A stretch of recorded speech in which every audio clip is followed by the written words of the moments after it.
সকালটা হয় আর যেন আমরা কাজে বিজি হয়ে যাই। সকালটা হয় কেন? আসসালামু আলাইকুম।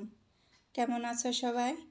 যে যেখান থেকে আমার ভিডিওটা দেখছো সবাইকে জানাই আন্তরিক শুভেচ্ছা ও ভালোবাসা। আমি শুরু করলাম যে ভিডিওটা ব্লগটা সকাল থেকে। সকালে ওঠার পরই দেখি আমার বড় ভাসুর যে আমার হাজবেন্ডের বড় ভাই, সে হাতে করে ব্যাগে করে এতগুলা মাছ নিয়ে আইছে। তা কালকে হবে আমার শাশুড়ির মানে মিলাদ হবে। শাশুড়ি মারা গেছে কয়দিন হইল, এখন দিন হিসাব করে তো মিলাদ দেবে না, একদিন দিলেই হলো। এরকম করে মাছগুলো নিয়ে আইছে। আর এইখানে আমি সকালে নাস্তার জন্য একটা পরোটা আর একটা রুটি ভাইজে নিতেছি। ফ্রাই প্যানে কোনো কিছু দিলেই, গরম দিলেই যে তেল উঠে, ওই তেলেই রুটিটা একটু তেল হয়ে গেছে। এখন আমি এইটা পরোটাটা একটু তেল দিয়েই ভাইজে দিলাম। পরে বাজার পরে মেয়েকে দিয়ে এসে বলে দিছি যে তুমি নিয়ে খাও, সবজি আছে। বাসি সবজিগুলা দিয়ে পরোটাটা খাইতে ভালোই লাগবে। লাউ সবজি রান্না করছিলাম আগের দিন। এখন আবার চলে আসলাম। আগের দিনে কাপড় চোপড় ধোয়া হয়েছে, ওই কিছুদিন আগে কাপড় চোপড় ধোয়া হয়েছে, ওগুলা আমি ভাঁজ করিই নাই। এই নানান কাজে নানান রকমের সমস্যায় বিজি থাকি বেশি। আর একটু সময় আমাদেরও তো বসে থাকতে মন চায়, এই জন্যে এগুলা বলি মনে করলাম যে আজকে ভাঁজ করব, কালকে ভাঁজ করব, এরকম করতে করতে কয়েকদিন লেগে গেল এগুলা ভাঁজ করতে, গুছিয়ে রাখতে। এখন এই যে রেখে দিলাম। আর আমার ভিডিওটা যদি কারোর এতটুকু ভালো লেগে থাকে তাহলে লাইক দিও, আর খুব ভালো লেগে থাকলে সাবস্ক্রাইব করে দিও। আরও যদি বেশি ভালো লাগে কমেন্টের মাধ্যমে। পরের দিন যেহেতু মিলাদ হবে, একটু পরিষ্কার না করলে হয় না। ময়লা সবসময়ই ময়লা পড়তেই থাকে, প্রতিদিনই মোছা দেয়, তারপরেও ময়লা আটকে থাকে। মনে হয় যেন আমি 7 দিনে একদিনও আমি মোছা দেই না। আর এভাবেই আমার প্রতিটা দিনই যায়, এদিক সেদিক, এই দিক মোছা দেই, ওই দিক মোছা দেই, সব সময় মোছা দিতে দিতে আমি যেন কাজের মেয়ের মতো হয়ে গেছি। কাজের মেয়েরা যে এত কাজ করে না, যে বাসার বউরা যে এত কাজ করে, কাজের মেয়েদের হিসাব করা কাজ থাকে। তাই বলি যে আমাদের আর শান্তির সময় নাই। শান্তি মানে কাজ ছাড়া কোনো একটা সময় নাই আমাদের, কাজ ও সব সময় আমাদের কাজের মধ্যে ডুবে থাকতে হয়।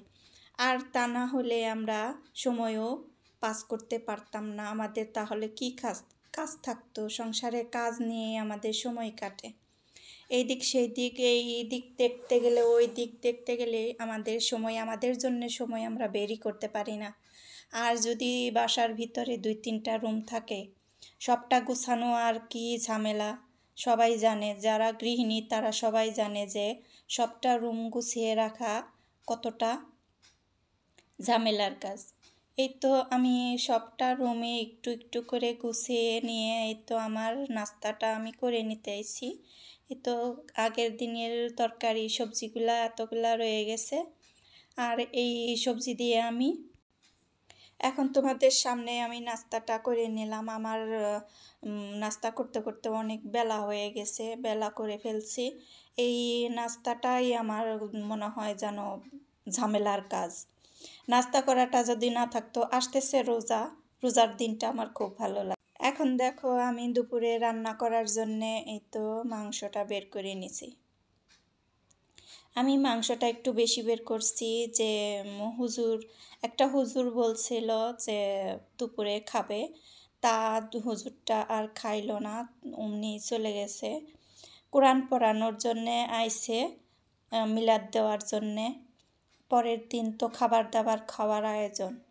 এখন এই যে আমি একটু রং চা করে নিলাম। আমার মতো রং চাও পছন্দ করো কে?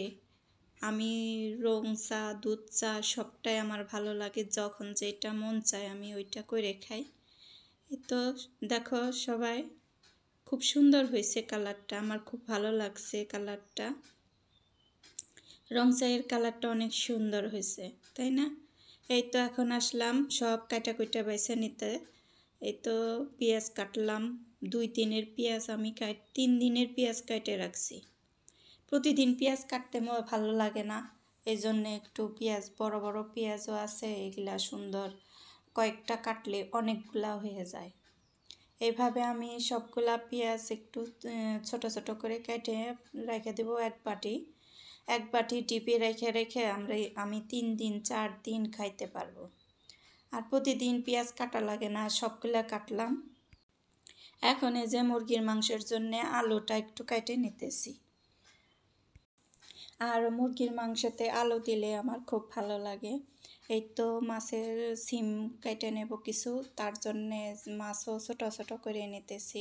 মাছের পিসগুলো একটু বড় বড় ছিল, তা ছোট করে নিছি। আবার এই যে আমার মাছও একটা আছে, এই জন্যে ওইটাও একটু ছোট করে রেখে দেব ছোট পটে ভরে। আমি প্যাকেট করে রাখি না, পলিথিনে মাছ রাখি না, আমি সবসময় কন্টেনারে ভরে তারপরে মাছগুলা রেখে দিই। এখন যে সিমগুলা কেটে নেব, একটা মাছের সবজি করব আর মুরগির মাংস রান্না করে নেব। ভাত দিয়ে খাইতে মুরগির মাংস, গরু মাংস আমার খুব ভালো লাগে। পোলাও দিয়ে যতটা না ভালো লাগে, আমার ভাত দিয়ে মুরগির মাংস কি বলো, গরুর মাংস বলো, সবটাই আমার ভালো লাগে।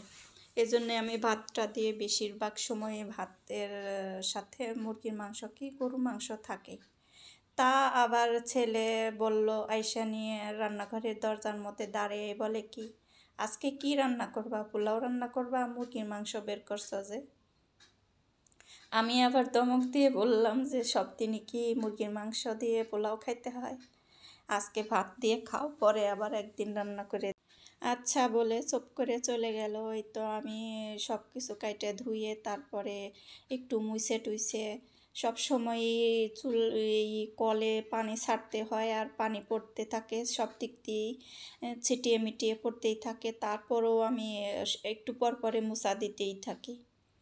শুকনা শুকনা জায়গাটা আমার ভালো লাগে, পায়ের নিচে একটু পানি পড়লেও আমার ভালো লাগে না। অনেকটা সময় আমি ওই মুছনি নিয়ে পায়ের কাছে মুছনি নিয়ে বসে থাকি যে কখন একটু পানি পড়লো মোছা দেব। কেমন জানি একটা আনেজি আনেজি লাগে আমার।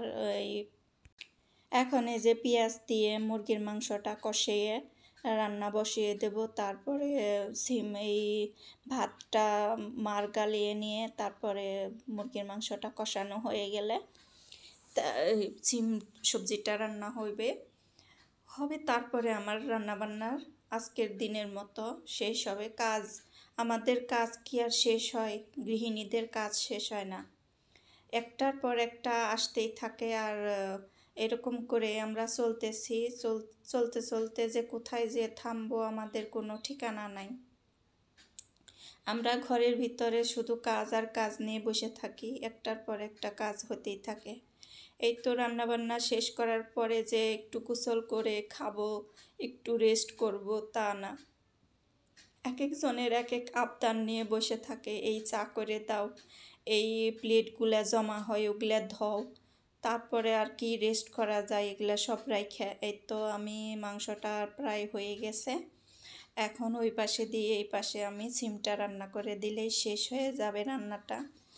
এর মাঝে বলি যে কেউই আমার ভিডিওটা এতটুকু ভালো লাগে তাহলে একটা লাইক দিও, আর খুব ভালো লাগলে সাবস্ক্রাইব করে দিও। কি বলবো, সবাই আমাকে সাপোর্ট করো, সাপোর্টের অনেক দরকার। তোমরা ছোট ছোট কমেন্ট করো, কমেন্টের মাধ্যমে জানিয়ে দাও যে কেমন হয়েছে।